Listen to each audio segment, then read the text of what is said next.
zadumat sia, to become pensive, to lapse into thought, to be lost in thought.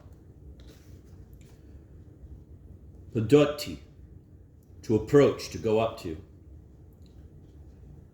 Prinyat vid, to assume an air, serious, gay, etc. French, prender un air. Molchat, to be silent. French, seter. Melkat, to flick, to flicker, to dart, to be glimpsed. Nais yaznimi, ineffable, a Gallicism. Gibki, supple, flexible, too often said of human bodies. Murachni, gloomy. Pristalno, intently, fixedly, steadily, steadfastly, said of looking, gazing, peering, etc. Nevolno, involuntarily, French, malgré soi. On nevol no zadumalizia, he could not help growing thoughtful. Vidrug, suddenly. Yuge, already by now. It is the translator's duty to have, as far as possible, these words reoccur in English as often and as irritatingly as they do in the Russian text. I say as far as possible, because in some cases the word has two or more shades of meaning depending on the context. A slight pause, or a moment of silence, for instance, may render the recurrent minuta molkania better than a minute of silence would. Another thing that has to be kept in mind is that in one language, great care is taken by novelists to tabulate certain facial expressions, gestures, or motions that writers in another language will take for granted and mention seldom, or not at all.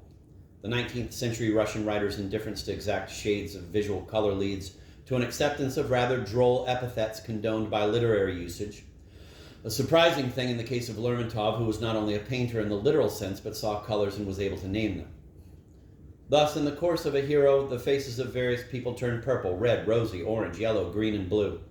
A romantic epithet of Gaelic origin that occurs 4 times in the course of the novel is tusklaya blednost, pallor mat, dull or lusterless pallor. In Taman, the delinquent girl's face is covered with a dull pallor betraying inner agitation. In Princess Mary, this phenomenon occurs 3 times. A dull pallor is spread over Mary's face, page 137. When she accuses Pechorin of disrespect, a dull pallor is spread over Pechorin's face, revealing, quote, the traces of painful insomnia, end of quote, page 160.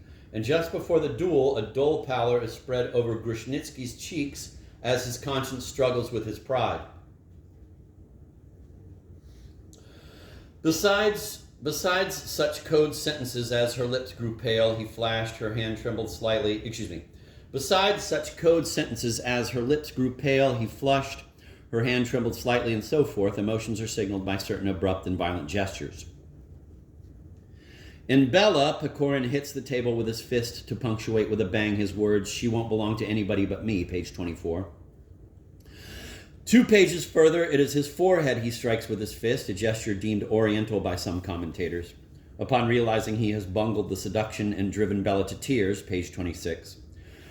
In his turn, Grushnitsky strikes the table with his fist, page 102, when convinced by Pechorin's remarks that Mary is merely a flirt. And the captain of dragoons does the same when demanding attention, page 145. There is also a great deal of the, quote, seizing his arm, end of quote, quote, taking him by the arm, end of quote, and, quote, pulling by the sleeve, end of quote, business throughout the novel. Quote, stamping on the ground, end of quote, is another emotional signal much in favor with Lermontov, and in Russian literature at the time, this was new.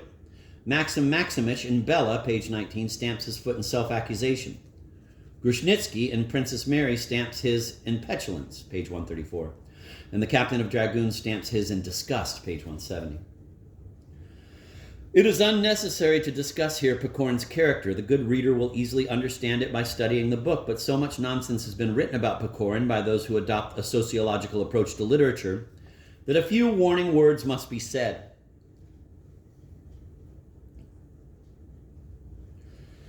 We should not take as seriously as most Russian commentators Lermontov's statement in his introduction, a stylized bit of make-believe in its own right, that Pechorin's portrait is, quote, composed of all the vices of our generation, end of quote. Actually, the bored and bizarre hero is a product of several generations, some of them non-Russian. He is the fictional descendant of a number of fictional self-analysts,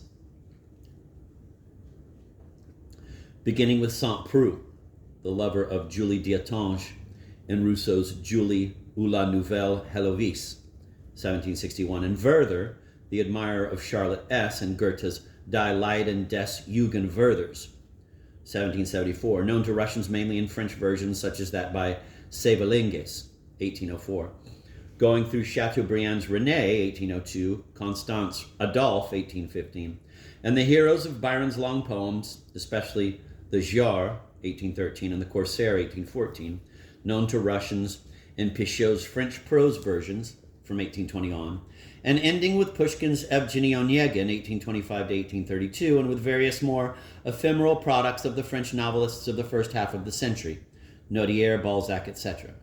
Pechorin's association with a given time and a given place tends to lend a new flavor to the transplanted fruit, but it is doubtful whether much is added to an appreciation of this flavor by generalizing about the exacerbation of thought produced in independent minds by the tyranny of Nicholas I's reign, 1825 to 1856. The point to be marked in a study of a hero of our time is that, though of tremendous and at times somewhat morbid interest to the sociologist, the time is of less interest to the student of literature than the hero.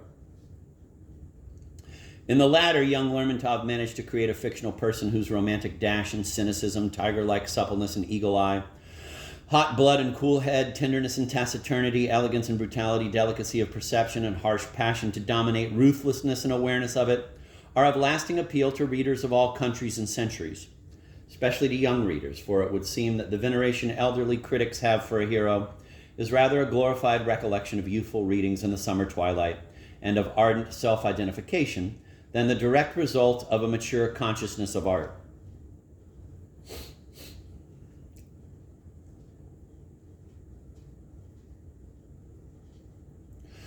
Of the other characters in the book, there is likewise little to say. The most endearing one is obviously the old Captain Maxim Maximovich, stolid, gruff, naively poetical, matter-of-fact, simple-hearted, and completely neurotic. His hysterical behavior at the abortive meeting with his old friend Pechorin is one of the passages most dear to human interest readers. Of the several villains in the book, Kazbich in his florid speech, as rendered by Maxim Maximovich, are an obvious product of literary orientalia, while the American reader may be excused for substituting the Indians of Fenimore Cooper for Lermontov's Circassians. In the worst story of the book, Taman, deemed by some Russian critics the greatest for reasons incomprehensible to me, Yanko is saved from utter banality when we notice that the connection between him and the blind lad is a pleasing echo of the scene between hero and hero worshipper and Maxim Maximovich.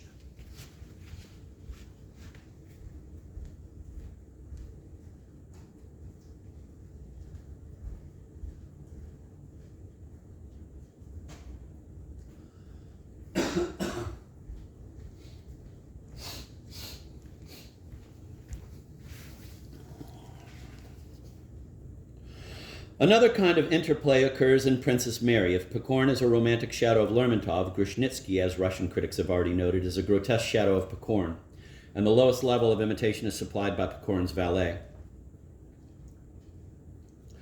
Grushnitsky's evil genius, the captain of dragoons, is little more than a stock character of comedy, and the continuous references to the hugger-mugger he indulges in are rather painful. No less painful is the skipping and singing of the wild girl in Taman. Lermontov was singularly inept in his descriptions of women. Mary is the generalized young thing of novelettes, with no attempt at individualization except perhaps her velvety eyes, which, however, are forgotten in the course of the story. Vera is a mere phantom, with a phantom birthmark on her cheek. Bella, an oriental beauty on the lid of a box of Turkish delight.